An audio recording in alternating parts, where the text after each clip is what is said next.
Bam, bam. All right. Welcome to the Social Ninjas Podcast. I am your co-host, Kyle. Join with me as always, my other co-host, Jeremy. What is up, Jeremy? Hey, Jeremy. Oh, that's me. Welcome. Thank you. And then we also have a very special guest with us today, Laura. What's going on, Laura? Hey, what's up? Just glad to have you on. We're excited to get into it.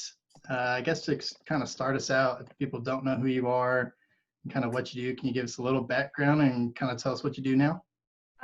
So I'm a writer and an author. I was recently on Tea with Garyvee last month. Had a little viral moment with Gary, talking about how much I hate video, yet I'm on video. But mostly I wrote my first book about my journey with anxiety and my love for travel and where that has taken me. And I'm currently in the process of editing my second book on anxiety for teens. Amazing. Mm-hmm. So I'm curious. I'm gonna go right into it. So I'm curious your journey with anxiety. Yeah. Story, yeah. It kind of stemmed from trauma, honestly, but I think when I think back, I think I might have always kind of been an anxious kid. I was really shy as a kid. And plus I was like really sensitive. So like, I guess as a kid, I didn't know how to interpret it. You know what I mean? So like I would have like, I don't know. I would be like angry all the time because I felt like people didn't understand me. You know what I mean? So, but you know, in my first book, I witnessed my brother OD. So, and I found him. So that's kind of where it stemmed from. It kind of jumped off from there. And then that's kind of mixed with like PTSD. So it's a long fucking story, but it's like a long journey too. Like from where I was back in like my early teens to like through my 20s to who I am today is completely different. Yeah. So it was a lot of inner work. Oh, I know that one. Mm-hmm. Yeah, it kind of reminds me a lot of my own story. I think I always kind of had some anxiety ever since I was even a kid. It's just kind of all I can remember. But like my turning point was like high school. That was kind of that was my own little trauma that I had that like really kicked it into like a whole nother gear, and it became a whole nother level that I was not prepared for. Yeah. I get it. So is there like a particular point where you kind of had your anxiety and you said this is enough? And if so, like what changes did you make, if any? Yeah, I mean, I was going like through that after everything with my brother. I was going to therapy like twice a week, you know. I went straight to therapy after that. I didn't waste any time. And just working through it. I also was in college at the time. So the stresses of that plus college and those things, because I was commuting to school. And I went to school in the city. And that was stressful alone. So I couldn't handle those two big stresses and working on myself and handing in my fucking assignments at the same time.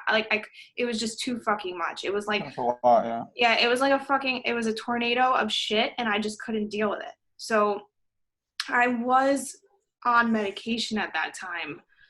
And then I just felt so numb on it. Like I was not myself. Like I can't tell you how much I didn't give a fuck about anything. And I'm not that type of person because I'm very sensitive. I feel energies, like, you know what I mean? Like I'm just like a sensitive person. So, you know, I think after a while, like just seeing like shitty therapists and shitty like psychiatrists, I was like fucking over it. Plus I was also studying forensic psychology. So like I kind of knew how they should have been acting, you know what I mean? And I hit a breaking point. I like had an epiphany moment and kind of cursed out my psychiatrist. So, wow. Yeah, it was a powerful moment for me though. Like it really was, because it was just like a switch went off where I was like almost observing myself, where I was like, he doesn't give a shit. Like it really hit me hard. Like I was like, and I'm not saying there's psychiatrists out there that don't, like, that I know there's ones out there that care, but this one, he didn't care. And it just really blew my mind, because I was like, you don't give a shit about me at all. Yeah. And how did that epiphany impact you? So I stopped my medication after that, because I said, this is it. I said, if I want to, because every time I went in there and I was talking about my stuff, I was always like, it was always a negative thing to be emotional. They were always like, oh, you seem very upset today. I'm like, I'm like, yeah, no fucking shit. I'm like, my brother just almost died. Yeah, I'm a little upset. Like, you know what I mean? So it was like, I was like, you know what? If I want to be angry, let me be angry. If I want to feel sad, I want to feel sad. I'm tired of like numbing my emotions or feeling guilty for having them. So I said, I was like, take me off medication. That's it. I'm over it. Wow. So it was scary as hell to make that decision, but it was the best decision I ever made. Yeah, I bet. Yeah. Yeah. Heavy shit. Are there like techniques you kind of used for that transition that made it easier, or? Like, I know we were talking a little bit about like shit talking before, and I was kind of like shit talking to myself, and it kind of, if that makes sense, like, So it's like an example. Like, so like, I used to get panic attacks like in school when I was in college, and there was one particular day where I was like feeling really anxious, and I had Xanax. I still had Xanax with me, but like I refused to take it. Like, I had it in my bag, but I was like, okay, at least I know I have it in my bag. So like anytime I went for it, I was like, don't be a bitch. Just fucking, like, don't be a pussy. Just fucking go through your day. Like, you can do it. And like, maybe it's a Jersey thing, but like, it worked for me. But I'm not, you know what I mean? I like you ended it with like, okay, that makes sense then. Yeah, You can do it. You can do it. That is powerful. It just made sense to me. And it just like, I was like, and then every day where I was like, okay, I made it this day. I made it. So then if the next day I felt the same thing, then it was like, well, yesterday I got through it. I can do it again. You know what I mean? So I kept playing off of the previous day. I was like, I can do it. Like, I was able to do it yesterday. I can do it again today. Wow. You know? That's powerful. Yeah. Yeah. Go ahead, Kyle. So yeah, how long, or did it ever stop the shit talking to yourself, or do you still do it? Do you still have those days, or how long did it take to stop? I mean, it sounds really negative to say the shit talking, but maybe it's just like you said it. I mean. I'm just saying, because I don't want people. I'm just trying to think of like how people might interpret it. It's almost like a self-motivation. Yeah, but it's like a really aggressive Jersey person in my head. Like, it's just like, don't be a bitch. Like, fucking sack up and you can do it. It just works for me. It might not work for the average person or for anybody, but that's why I like Garyvee so much, because he's like, he's very that like Jersey bravado thing. So like I connect with that. So like I have my own Jersey bravado-ness in my head, you know? Yeah, I'm curious, like, so you talk about Garyvee. What it led up to the tea time with him, and like what happened afterwards? Well, I was messaging and texting him like for a long time and reaching out and trying to get on the show a long time. And once all this Corona stuff happened, I was like sitting on my porch. I was like, this is the time actually to reach out to celebrities. And, you know, because I was like, they're all fucking home. Everybody's bored. They might say, hey, I guess let's talk or whatever, you know? So it was very, very random. And I was like, let me try this one more fucking time. So I did it, and I was so shocked when Zane texted me back. I was like, oh my God. And then, so I was supposed to be on the day before, but I got like booted off because they ran out of time. But I texted them back. I was like, can I please get on the next day? And they were like, of course. And it was like, I thought I was gonna vomit. Like I was so nervous. I was like, because, you know, you're on like a Zoom thing like this, like, but you're in, I forget what he uses, but it's almost like you're sitting backstage. So like I was watching the people before, like who were on already. I was like, oh my God, I'm next. Oh my God. I was like, don't sound stupid. Don't like, you know what I mean? Yeah. So, but it was amazing. And he was very easy to talk to. And like the first few seconds I was nervous, but then it was easy. But it was not the call I expected. I would have never in a million years thought it would have went like, you need to do video. I would have never thought that. Really? No, I was there to talk about my book. I mean, it went into that, but I was really about, like, I had like a lot of book marketing questions. Like that's really what I went on for. And then he just went left and I was like, okay, well, I'm going to go with the flow. But it was amazing. And So it's still amazing. You started making videos.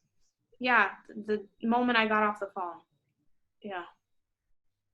And that was another, like, almost like a viral video too. What was that first video?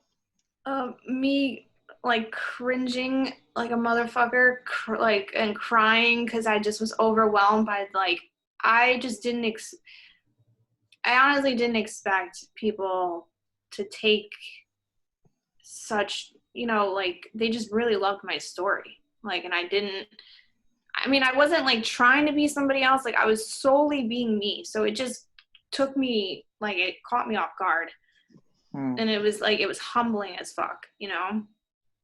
But it was just me, like, saying, like, thank you to Garyvee, thank you to his team, and thank everyone, like, that was, like, enjoyed the video and the talk and everything. So there was a lot of people that, like, resonated with me, especially about video and, like, anxiety and all that stuff. So it was really, really cool.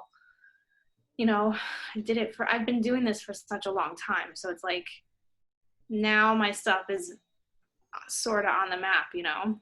So it's really cool. That's beautiful. Yeah, I remember the first time I just put it all out there and was vulnerable. I mean, Kyle, you know, it challenged me to do a vulnerable video, and then when I broke my leg in Vietnam, I was with these three strangers I met who from Germany, and I was like, I don't want to make a video because, you know, I think in social media is like showing the highlights of our lives, and they're like, you got to do it. And I'm like, okay. So I was like sitting there just like, I broke my leg today. Like I had no energy.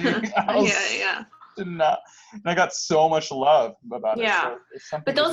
But those are my favorite ones. Like when I was really into the travel blogging, which I still am, but like when it first came out and I was like in the beginning of all that, I was like, I hated some of these travel bloggers because I was like, oh my God, like I know I know it's not all sunshine and rainbows. No, it's not. I was like, why am I the only one talking about how I'm sweating my ass off?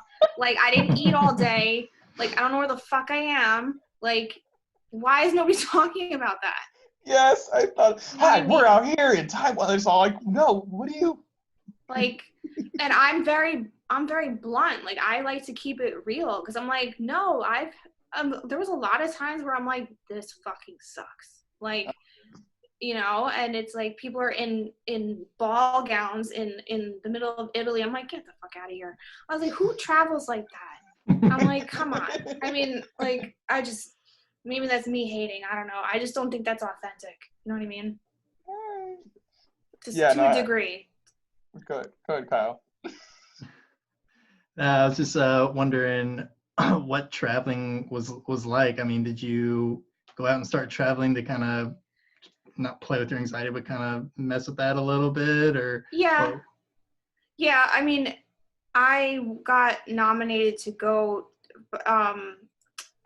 There's an organization called People to People. It's an educational program where they give you like college credit to go around the world, and it's like a group tour. Yeah, so I got nominated to do that, and that was like my first time traveling, and I fell in love with it. How old are you? So I was 17. Oh, wow. Okay. But I was like, I don't think my anxiety was really that bad at that time, but like I was still very like self-conscious and shy and whatever because I was in high school. It changed me 100% when I came home. I was so much more vocal. I was more confident in myself. I just like was a completely different person. So I got hooked on that because I was just like, and every time I was traveling, I was like, how come? Because I noticed that when I would be home, I'd be stressed out or anxious or whatever. And then I'd go on a trip or something or whatever. And I'd be like, it was nothing. And I was like, why is it that when I'm traveling, it doesn't happen? And it's not like, oh, it's because you're on vacation. I'm like, no, because there's like stressors with the traveling that I was doing too. I'm like, Yes. I was like backpacking, you know what I mean? So, Same. um, So what do you think it is about travel? I think I think when you meet other people too, there's something about traveling that everybody's guard is down a little bit. Yes, I agree. That's kind of what I've kind of pinpointed it to Yes. that, because I was like, so many people are so friendly. And then I've had the deepest conversations about life with complete strangers than I've ever had with people I'm friends with for years at home. And I'm like, and then I'll just go off and just meet this person for one day and have like the deepest fucking like mind-blowing conversation, and like it's insane. And I'm like, why is that? And I still can't figure that one out. I have thought about this a lot because Kyle knows I love traveling. I did my Europe trips and my Asia trips, and there's a level of just like more friendly. I think people just, in my opinion, people are almost forced to be more present because taking care of their daily lives. And on top of that, on my opinion, is when you meet someone new, they don't have those preconceived judgments of who you are. Mm-hmm. So then you don't go into trying to be that projection of who they think they are. Like I've had it where like my old friends have had a projection of who Jeremy is. Yeah. And like I remember I had this when I went to college, and then I came back home. I'm like, I'm a changed man. This is gonna be great. I'm gonna see my old friends. And then I noticed I started acting like I used to act before I did all that growth. Yeah. Yeah. There's something about it. I don't know. And I think that's what I love about it so much, because there's almost a different sense of like a curiosity about someone else. Like, what's your story? Why are you here? Like, how long have you been traveling? Like, because I've met people who are like, oh, this is my first time, or like, oh, I've been on a 6-month trip. I'm like, holy shit! Like, I want to talk to you. You know, there's just so many interesting people. Yeah, I agree. And that's why I love it so much. Did you have any like fear or anxiety about just traveling to begin with to start out, or? Yeah, I mean, I like yes and no. I mean, when I decided to book a one-way trip to Switzerland on a whim and not have anything planned, and that was like on straight intuition that things were going to work out, everyone thought I was insane. Everybody was like, you're really stupid. You're not going to make it. Like, I was like, no, it's going to work out. Like, granted, where I was going, I had traveled there before and I knew people there. I hadn't seen them in 6 years, but I was like, it's going to work. Trust me. Like, they're going to remember me. Like, I'm just going to go there. They're going to give me a job and that's it. And everybody's like, yeah, okay, good luck. We'll see you in a few days. Yeah. And it worked. I had a job and a place to live in a week. Whoa. What was your job? I worked in a hotel, and I was the bartender, and I did like I was like a waitress for their restaurant. Cool. Was this in Zurich or? No, it was Interlaken in Switzerland. Yeah. I went to Switzerland, did a little tour all around Switzerland. Amazing. Yeah, I love it there. Oh, the Matterhorn. Did you go to the Matterhorn? I haven't, but it's just gorgeous to be there. Zermatt. They don't let any cars up there. Really? It's like super fresh air. Only electric. Wow. Yeah. Yeah, they're beautiful, beautiful country. Yeah, it is. So I'm curious more about like the book and then the second one coming out. So the second one, I was like signing the contract today to like send it off to my editor. So this one is So this one was kind of, I mean, I always kind of wanted to write one for kids because I feel like there's nothing really out there. And I feel like the ones that I have seen are super clinical. And I'm like, no teen or kid is going to want to read a clinical book of like psychological terms or scientific terms. I'm like, it's boring and they're not going to get it. And I just think it's anxiety ridden just to read it. You know, because I bought some books and I was like, yeah, no, like what, like they were talking about the amygdala. And I was like, you think a kid's going to know what the hell that is? You know, so I wanted something super like relatable. And it was kind of inspired by my stepdaughter, who's like, she's now 18 and she was dealing with some anxiety over the last year or so. And I was like, and she was telling me stories about her friends, and I was like, Jesus Christ. I was like, you guys need something. I was like, you guys don't have any coping skills. And so this is why I wrote it. I wrote it for her, and I wrote it for her friends, and for like, I wish I had this as a kid, you know?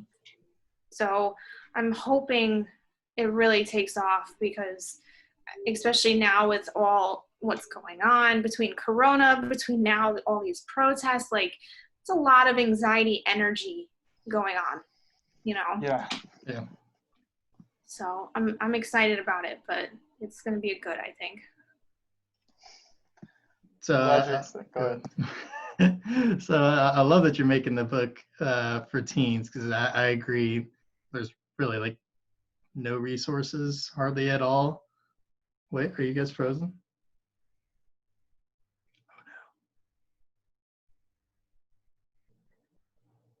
What happened?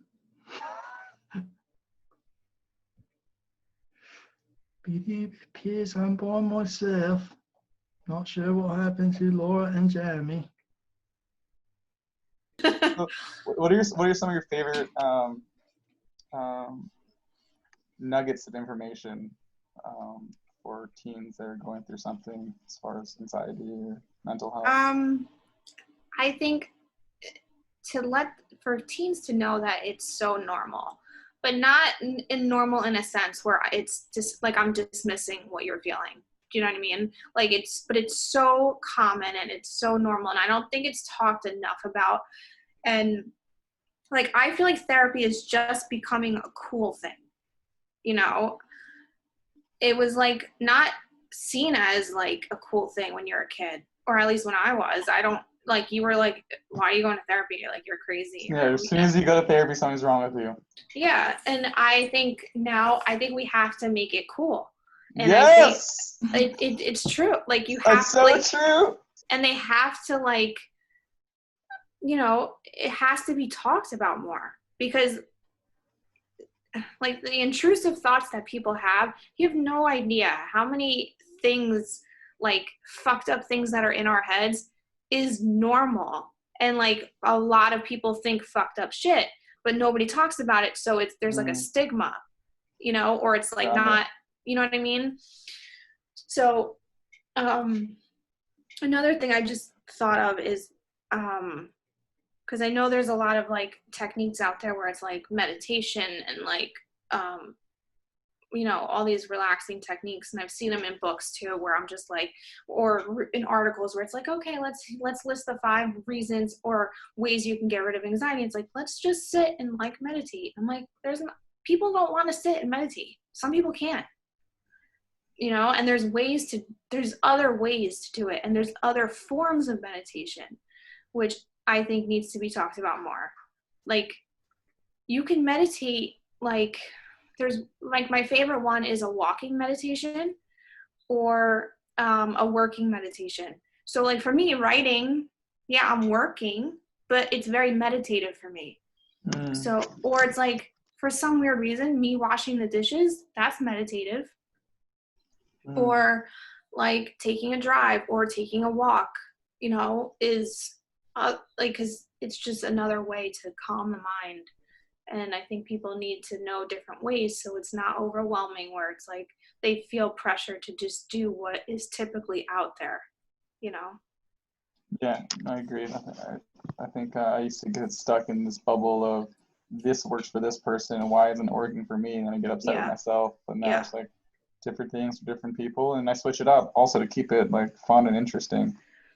Yeah, and I for me, what changed when I used to be on medication, and then I had a change when I went off of it.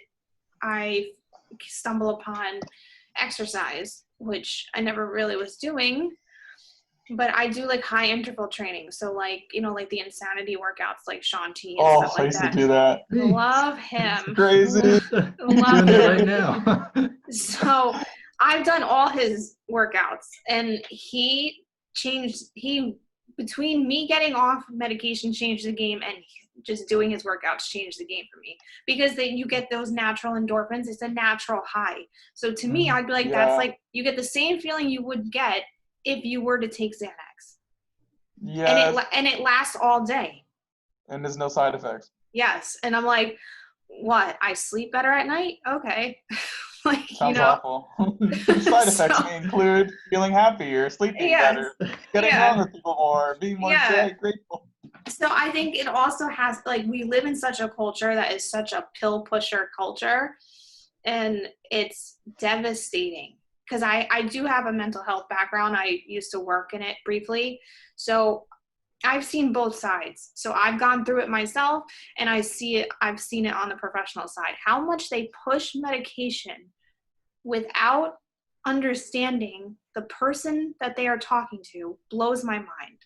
I'm like, and I've gotten in trouble at work so many fucking times because I would call it out. Because I'd be like, that's a human being. Like, talk to them like a human being. There's layers. You can't just say, oh, this person like seems depressed, you know. Well, did you ask like what her situation is? Like, go deeper than that. Don't just put her on like, I don't know, like Zoloft or whatever, you know, like. Yeah, this reminds me of the whole antibiotics. Just give them some antibiotics; they're good without knowing what's wrong. Yeah, and I just think there's so many natural ways to combat something, and I think that needs to be investigated first. And if those don't work, then that's fine. If you do feel like you need medication, then fine, but don't not try the other avenues and then just say, I need medication. Like there's, you know, like. And it's funny, it's interesting. People, like, I love what you said earlier, you talked about like people have certain emotions and they don't feel like it's normal. Like there could be a situation where someone is just treating them terribly, and so they feel terrible, and then a medication is going to fix it, or is it, you know, having that person set a boundary and say, and stopping them from treating them terribly? Like, our emotions are here to protect us. Our emotions, for me, is to offer change, and I think a lot of people are scared to make those changes. Yeah, 100%. And I think I had a client that I used to work with at my old job, and you know, they were like, she's depressed and she has all these issues and blah, blah, blah. And you know, if I had you as a client, you were pretty hardcore, like mentally ill. So I just never, there was so many times where I was like, I was talking to a person, I'm like, you're not mentally ill. You're not, like, you're just severely traumatized. Like, you just don't understand your emotions and where they're coming from. Like, you don't understand the root. And for me, it's part of why I left, because I couldn't stomach it anymore. Like, it was almost like watching like little puppies getting abused. Like, I couldn't take it anymore because I felt like I couldn't help them, you know, because I had such a different view of who they were, and I was fighting like an uphill battle of this old, archaic, outdated system. So it was just, I was like, I can't do this anymore. And that's why I wanted to do my books, because I was like, I can put my stuff out there and help way more people in a different way, you know. Hey, Kyle, do you want to ask your question that you were asking before you froze? You actually already asked it. I was going to ask about some different coping things, and you went ahead. I don't know what happened. You guys were just frozen. I went off and came back on. I was like, okay, whatever. I'm back in.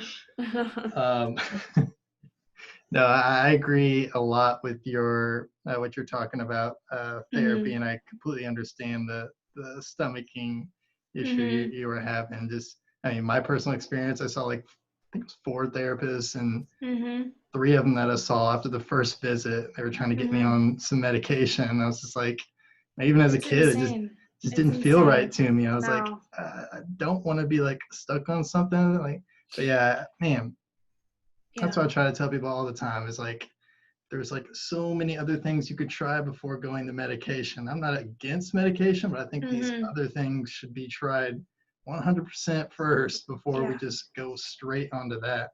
Yeah. And some of it is honestly like as simple as like adding exercise to your routine or changing your diet around. Like I changed my diet around, and it was life changing. Yeah. You know, and you know, I don't, like, people think it's crazy that I don't drink coffee, but it's like I haven't drank coffee in like 6+ years. Whoa. I mean, yeah. okay. Yeah. So I used to, but like somebody made my coffee like extra too strong one day, and I was like fucking tweaking out because I was like, it was just too much caffeine, and I was like, it like shook me. I was like, I'm never doing this again. I was like, I don't like the feeling of it. I was like, it's not good for my body. So when I stopped caffeine, I noticed my anxiety dropped dramatically because it was not exacerbating it, you know? Yeah, that's like me and Vyvanse, which is like a ADHD medication. I took it once, and then just for something bad happened, and with Vyvanse, I don't know if you probably know, like it just over exaggerates my anxiety, and I just was freaking out in a really scary way. I not gonna lie, like I haven't really told many people. I went to a dark place, and I was like, I woke up like can never do that again. That was so scary. So for me, like I only drink tea, and I only drink herbal tea, and there's different types of tea out there that is energizing without like jittery feeling. So I drink that. We're laughing because of the beginning of our conversation that wasn't recorded. From our tea conversation. No, it's one of those examples though, like not everything works for everyone. So like me personally, I'm not very caffeine sensitive. It doesn't really affect my anxiety all that much. I think Jeremy, I think you're a little bit more sensitive to it, right? Yeah. I don't even eat chocolate sometimes. Like even like chocolate will do it to me sometimes. Oh, really? Yeah, because I haven't had it in so long, so now I feel like I'm overly sensitive to it if I even have a little bit. So I don't mess with it because it's not fun. Yeah. Not worth it. I like what you said. At one point, I almost went on medication for depression, and I was like, let me try everything before I do this. Like what you said about just being numb and not caring. I didn't want to be a robot. So I went to a nature path, and he like did a hair analysis and saw everything in my system, and like prescribed a certain diet, and then some vitamin supplements, and then also exercise. He was like, the framing of it, I loved it. He's like, you're going to do a 10-minute run twice a day, and I want you to pretend like it's you taking a pill. That's amazing. That's cool. Like, cool. I took my 10-minute workout or run pill today, you know, because I took another dose later on. Yeah, I notice it if I like don't work out, let's say for a couple of days, I'll start getting like I guess antsy and like irritable, and I'm like, what the fuck? And I'm like, I just have to do something, even if it's not like a Shaun T workout, if it's just going for a run or riding a bike or even just a walk. Like I have to move my body. Same. I mean, sometimes I'll get like irritable and angry, and then I'll like use that anger as fuel to like run faster, like more intense. So it can be used for good. Like I love what we talked about like you weren't feeling your emotions. That resonates with me. It's like, use it for good. Yeah, it was not cool because for someone who's so intuitive, and I just felt like it was stopping everything of who I was. And then, you know, I went on, I think I got off of it and I went on something else, and that was a total mind fuck. Like I was on Prozac, like that fucked me up. Like that gave me the worst vivid nightmares of my life that I said, guess what? I'd rather deal with my panic attacks than deal with those fucking dreams, because I'm not dealing with it. I was like, it was insane. I couldn't, and I didn't even know that was a side effect. I was like, okay, this is when I'm going to stop. I was like, I need to like bring my body back to zero and balance it back out. Cause I just didn't want those, you know, it's just like, it's chemicals. I just didn't want that in my body anymore. And I was like, I need to find ways that can make me calm without having to ingest something like that. Yeah, I hear you. So that's why I was determined to not take it. Yeah. Even though, like, the doctor or nurse or whatever, just like, here, go take these. And I'm like, yeah, I barely told you anything. I don't understand that either. Like, doctors, I think, are so comfortable with just like writing a script and there you go. I mean, for me, I think it's just easier. Let's be real. Like, yeah. Here's some pills, and this like takes a lot of time to really get into it. I'm like, all right, what was the first time you had this? You know, like really get into it. It takes time. Yeah. So I think it's like yeah, and there's just other ways, and it's like, you know, I think people really, and I think some people have noticed it with being in quarantine. For some that I've read from certain friends, that they've never felt this stress-free. Granted, you know, just from not going to work and stuff like that, and like they realize, like, or you realize you miss being creative because you have all this free time, you know. And I think people don't do that enough. Like I've always said when I've traveled, I'm like, I loved Europe so much and just traveling in general. And I was like, Europe, like, I feel like they just stop and smell the roses more. That culture just does. yes, I love it. I was like, we do not do that here. We don't. We're so about the yeah. I was like, we're so about like the hustle and bustle, like we're on autopilot, and then we crash into a wall, and then we're like, what? I don't know. Why am I like? It just happened my whole life. Yeah, and then you just don't realize like you were on autopilot for 10 years. I think that's going. I love what you said. Like people are kind of indoors and kind of reassessing their lives, and it's so true. I think people are finally forced to go head on with like, why am I on this planet? And look at all these problems I've been kind of avoiding, and you know, just they're all of a sudden like being forced to go head on with it, in my opinion.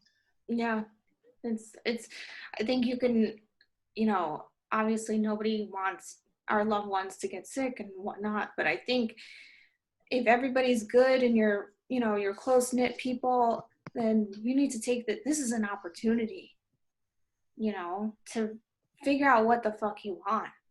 Like, is it like whatever job you had? I'm like, is that really what I want? Is this really where I want to be at? Like, especially with, you know, and I don't know, like, I think, because I just thought of like, life is so short, and I've met so many travelers that tell me the same thing.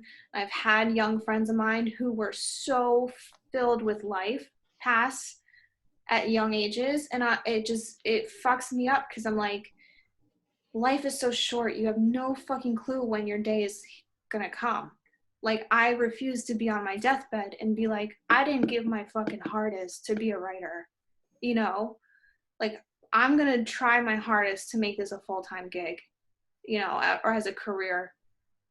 I don't want to live life with regrets at all. I'd rather try and fail than not try at all. Man, you summoned your inner Garyvee. Yeah, you totally did. That's beautiful. Thanks for sharing. That's great. Yeah. Makes me think of our first ever podcast episode. You know what that was, Jeremy? No. Challenges are opportunities. Yeah. That was the first thing we ever talked about. And if you go back and listen to it, it probably sounds really sloppy, but we weren't practiced. We weren't bad. We just weren't practiced. I made a video today about it. Kyle was telling me I gotta post more videos on my Instagram. So I made a bunch today just so I had some. I am Garyvee. So do you post every day? Do you post a video, or what's your I try, but I'm also, because I was overwhelmed at first with it, where I was like, I feel like because Gary was like 2 to 3 videos every fucking day. I was like, dude, that's so much. It's a lot. And a lot. so like, let's say I don't remember the day, but let's say on Monday I did Garyvee. By Friday I was burnt out. I'm not even joking. I was like, between the messages, the comments, and trying to do videos, I was like, I can't do it. So I do try to post every day, and I try to do it as often as I can, but I'm also like, I kind of gave myself a schedule, because I was like, I need to have at least like my weekends to myself where there's no pressure up to make a video. That's what You know? Yeah. So then during the week, like to me, like my husband makes fun of me because I'm like, he's like, oh, why don't you stay up late? And I was like, tomorrow's Monday. He's like, but where are you going? I'm like, nowhere. But I was like, but I have to keep a schedule. Like I have to try, it's a routine. And I like, that's what's been keeping me sane through all this quarantine shit. Like, I'm like, no, I'm waking up at a decent hour on Monday throughout the week. Then I was like, oh yay, it's Friday. I can stay up late. And then it's the weekend. That's what's, and I just been doing my book stuff and whatever content I need to do during the week. And whatever. And if I feel like doing a video on the weekend, then I do it. But it's not a pressure to do it, you know? And I think that's what works for me. Yeah, I like it. That's why I told you to do one video a week, Jeremy. So that's an easy challenge. Like, and then you can like build on it as you go if you wanted to. Yeah, or you know what I kind of did sometimes, like, which makes it feel, which is a little easier. Sometimes I'll do like multiple videos in one shot. Like, I'll do like one about like a chapter I'm reading, and then I'll do like 2 or 3 in that little session. So I'm like, oh, all right. I have like 2 or 3 days worth of content, so I don't even have to worry about making new shit throughout the week. I'm like, oh, I can just piggyback on what I made on Monday because I made 3 different pieces of content. You know what I mean? Feeling that idea. I notice I do that too. Like when I make stuff, I'm like, I'm just feeling warmed up. I'm making a bunch of videos, and I was like, while I'm still in this like warmed up mode, I'm just like the last thing I want to do is make a video. I'm like, why am I? I feel like you'd be really good in video. Thank you. Yeah. He is very good in video. Thanks for noticing. You're welcome. There you go. I did have a question, something you were talking about a little bit back. You were talking about, you were talking about it was when you're talking about people, you were saying, you know, they're not mentally ill, you just have unprocessed trauma. And I wondered how you go about helping someone like find that source, like that trauma that's triggering. Maybe they don't even know what it is. How do you go about finding that? It's a good question. That takes time, I think. I don't think there's a fast way to do that. I think over X amount of years, you've created so many defense mechanisms and walls, and it takes a while to knock them down. And it takes a while for that person to realize they have those defense mechanisms and those walls. So it's just slowly knocking at the wall, you know, and just trying to work at it each time. And also realizing that, you know, like in my professional work, when I used to do it, I used to always remind them, because as much as I was there to help them, I was like, I could leave this job, or, you know, we can switch cases or whatever. Or I was like, you need to be your own cheerleader. Like, you have to be able to do this by yourself without me. Like, I'm here to help you, like, and I want to, but like, you have to be able to do this on your own. Like, I'm teaching you these coping skills so you can do it by yourself. That's the ultimate goal, is for you to, like, when you're in that moment, you have a toolbox of things that you can use, so it's not so overwhelming and you don't have like a panic attack, or, you know what I mean? Or, you know, so that's what I wanted to teach in my second book, because I feel like kids or even adults could read it too. And I'm, you know, just don't think about the high school part of it, but I'm sure there's messages that you can still gain that, like, that's what I call it for myself. I'm like, I have a toolbox that I know if I'm stressed out, I have a bunch of things that I know I can go to. Like things I can do to make me feel better or whatever. And it doesn't knock me down, you know? Reminds, like what you said about that you can't do the work for them. It reminds me of like you can show them the door, they need to open it. Yeah. Lead a horse to water, but Yeah. the horse needs to drink it.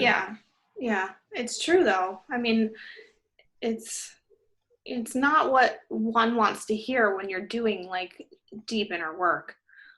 And I think, you know, sometimes, and I've been guilty of this too with my own therapist, that you kind of seek them out to give you the answer, yet in reality the answer is within you. They're just there to kind of like kick up the dust, you know what I mean, for you to see it. So I agree so wholeheartedly. Yeah.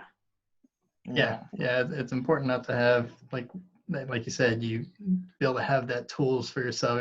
When you started saying that, it reminded me of what I tell my 4-year-old all the time. Like she like sometimes will, you know, something will happen. She'll just like get into this mode where like she can't like stop crying. She's like breathing really hard. And I don't know if she's having a panic attack or what. I mean, it's kind of hard to tell if she's 4, but anyways, we have this breathing technique that me and her do, and it really helps her really well. And that's what I always tell her, like, I want you to remember doing this. That way, like, I'm not here. Like, you still have the ability to do it because, you know, you might be in a situation, I'm not able to be here. And, like, I need you to know how to do it. That way you can calm yourself down.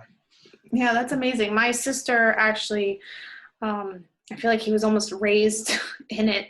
She goes to these Buddhist retreats up in upstate New York, and I went for the first time, but he's been going since he was like 2 years old. So they teach more like mindfulness stuff, but it's a lot of breathing, meditation, or just like, and it's really, really cool because they'll do like a family event, but I think it's canceled this year because of Corona. But so they'll separate the parents and the adults from the kids. So the kids get their own Buddhist retreat kid version, and the adults get ours where we can understand it. So they kind of do a kiddie version and an adult version, and it goes up to teens too. It's amazing.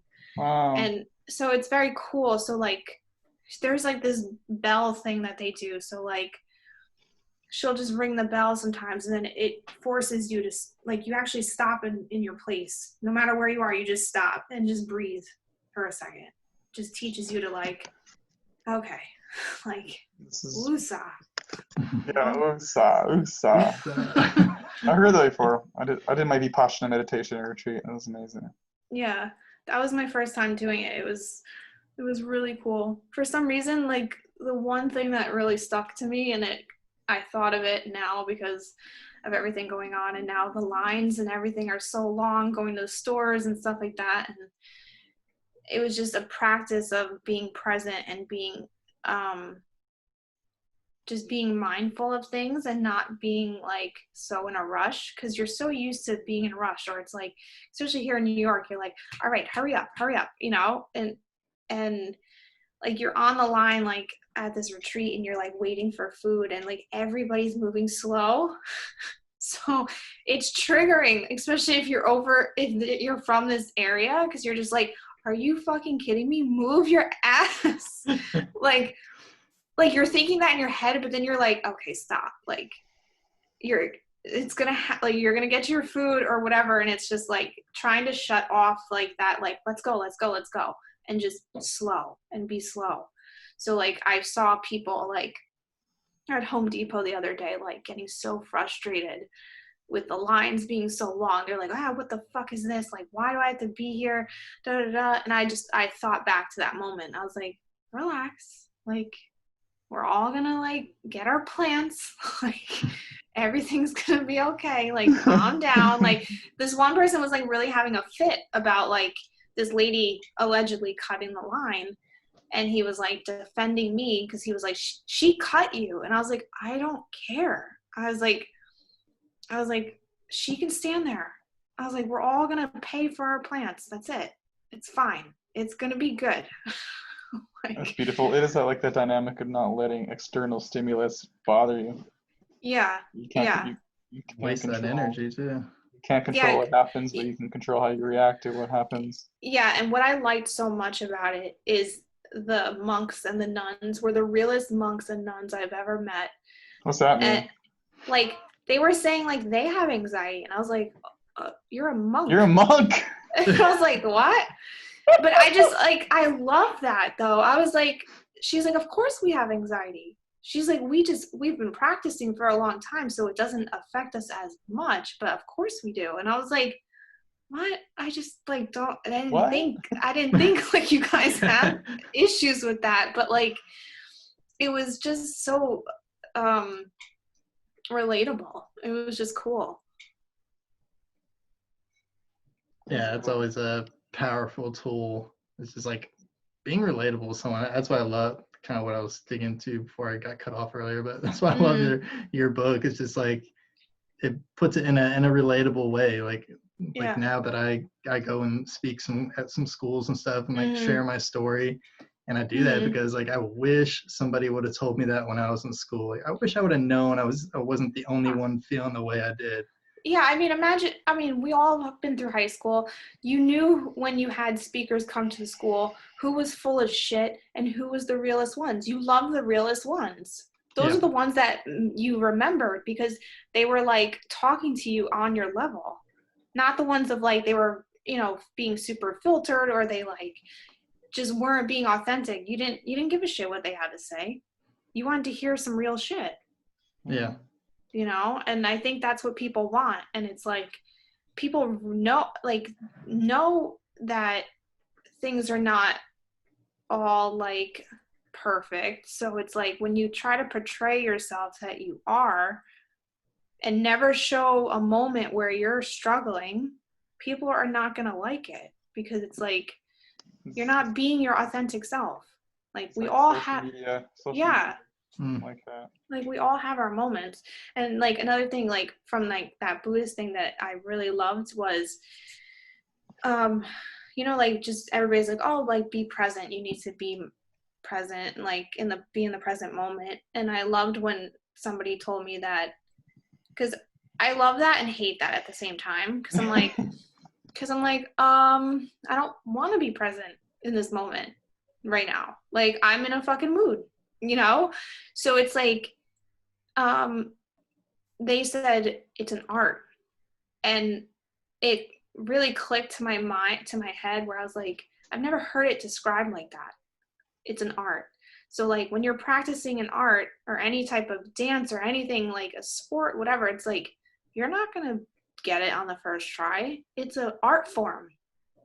So I just like that like explanation better. It's cool. Because it makes it more of like a journey mentality. Yeah, and I think it should be, Yeah, I definitely think it's like a dance almost. Yeah. I fell down. That's cool. That's fun. What can I do? What's the opportunity here? Oh, there's some crumbs on the floor. These crumbs are delicious. I'm so glad I fell. Yeah, I mean, you have to fall sometime. And then you appreciate when you get up.